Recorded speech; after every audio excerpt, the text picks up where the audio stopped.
Hello everyone, start करते हैं chemistry MCQs. चलावयवता एक विशेष प्रकार की है।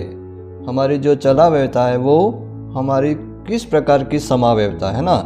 पहला ऑप्शन हमारा है श्रृंखला समावयवता, दूसरा हमारा है स्थिति समावयवता, तीसरा हमारा है त्रिविम समावयवता और फोर्थ हमारा है क्रियात्मक समूह समावयवता। मतलब जो चलावयवता होती है वो हमारी किस प्रकार की समावयवता का एक उदाहरण है ना। उसका आंसर हमें देना है।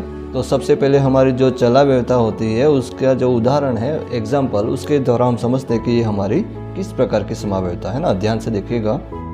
चलावयवता जिसका उदाहरण आपके सामने है उसका उदाहरण हमारा है एसीटोन है ना। एसीटोन जिसका फॉर्मूला हमारा है CH3COCH3। इसका IUPAC नाम हमारा होता है 2-प्रोपेनॉन है ना। तो इस एसीटोन के अंदर क्या होता है, ध्यान से देखिएगा।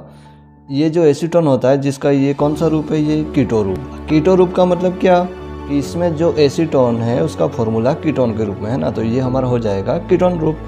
तो इसके अंदर क्या होता है कि इसका ये जो हाइड्रोजन रहता है, इस कार्बन का हाइड्रोजन है ना, जिसको हम एल्फा कार्बन कहते हैं, वो कार्बन का हाइड्रोजन के अंदर जो H+ रहता है ना, प्रोटॉन, तो ये जो H+ होता है वो हमारा ट्रांसफ़र होता है इस ऑक्सीजन के ऊपर। ओके, तो जब ये H+ यहाँ ऑक्सीजन के ऊपर ट्रांसफ़र होता है तो ये हमारा चेंज होता है किसके अंदर, OH के अंदर चेंज हो जाता है। और इसका जो डबल बॉन्ड है ये रहा है ना, ये जो डबल बॉन्ड है उसकी शिफ्टिंग हो जाती है इस कार्बन के ऊपर है ना।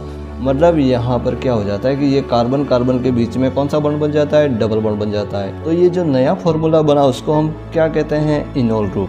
तो इनोल ग्रुप के अंदर क्या होता है, तो इनोल ग्रुप के अंदर हमारा एक तो डबल बॉन्ड होता है, कार्बन कार्बन के बीच में डबल बॉन्ड, और उसी डबल बॉन्ड वाले कार्बन के साथ में OH ग्रुप जुड़ा रहता है, तो उसको हम क्या कहते हैं, इनोल कहते हैं। ओके, तो इसका मतलब ये हुआ कि एसीटोन के अंदर एक ही कंपाउंड के अंदर एक ही मॉलिक्यूल के अंदर क्या होता है, एक तो उसका कीटो रूप भी होता है और दूसरा उसका साथ में इनोल रूप भी होता है। तो इस प्रकार की जो समावयवता होती है उसको हम क्या कहते हैं, चलावयवता कहते हैं। तो चलावयवता के अंदर क्या हो रहा है कि यहाँ पर एक तो कीटो रूप बन रहा है और एक इनोल रूप बन रहा है।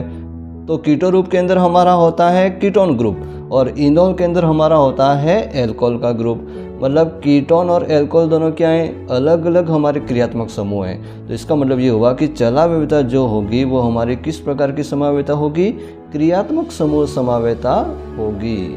तो हमारी जो चलावयवता जो है वो हमारी किस प्रकार की समावयवता है, तो वो हमारी है क्रियात्मक समूह समावयवता का ही एक प्रकार है ना। चलावयवता जो है वो क्रियात्मक समूह समावयवता का क्या है, एक प्रकार। ओके, वीडियो अच्छा लगा हो तो चैनल को सब्सक्राइब करना ना भूलें। धन्यवाद।